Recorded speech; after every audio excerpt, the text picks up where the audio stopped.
লাগছে। তুমি তো এমনিতেই অনেক সুন্দর, আবার পার্লার থেকে সেজে আসছো, মাশাআল্লাহ অনেক সুন্দর লাগতেছে। আজকে আমার এনগেজমেন্ট, তো পার্লার সাজবো না? আচ্ছা চলো, বাবা মা আমাদের জন্য অপেক্ষা করতেছে। হ্যাঁ চলো। ও দাঁড়াও, সোহেল ভাই একটা ফোন দেই।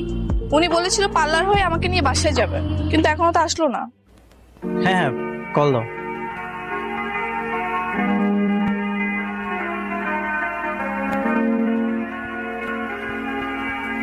হ্যালো, হ্যালো ভাইয়া, কোথায় আপনি? আমি তো নিকুঞ্জে দাঁড়িয়ে আছি। আপনি এখনো নিকুঞ্জতে কি করেন? আজকে যে আমার এনগেজমেন্ট, আপনি কি ভুলে গেছেন? আপনি না বলেছেন পার্লার হয়ে আমাকে নিয়ে বাসায় যাবেন? আরে না না, ভুলবো কেন, আমি জানি তো। আজকে এমন গুরুত্বপূর্ণ একটা দিনে আপনারা কেউ কাছে নেই। ওদিকে আমার আপন ভাইটাও ফ্রান্সে বসে আছে। কেমনটা লাগে বলেন তো? আচ্ছা শোন না, রাগ করিস না, রিপন তো চলে গেছে। আমি অনেকক্ষণ যাবত রাস্তায় এখানে দাঁড়িয়ে আছি, এখনো পর্যন্ত গাড়ি পাইনি। গাড়ি পেলে আমি চলে আসছি। হ্যাঁ, এখন তো বলবেন গাড়ি পাচ্ছি না, রাস্তায় জ্যাম, আরো কত কি। বুঝি বুঝি, আসলে আপনারা আমাকে বলি ভাবেন না।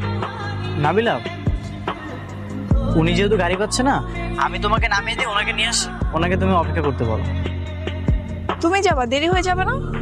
না না, দেরি হবে কেন, আমি যাবো আর আসবো। আচ্ছা দাঁড়াও।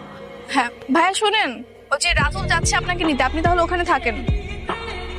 আরে না না, ওর আবার কষ্ট করে আসার দরকার কি ছিল? না না না, সমস্যা নেই, ও আপনাকে গিয়ে নিয়ে আসুক, পরে আপনি বাহানা দিয়ে আর আসবেনই না।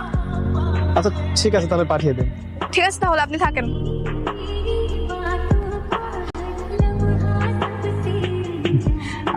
ঠিক আছে চলো, তোমাকে বাসায় পৌঁছে দিই, আমি ওনাকে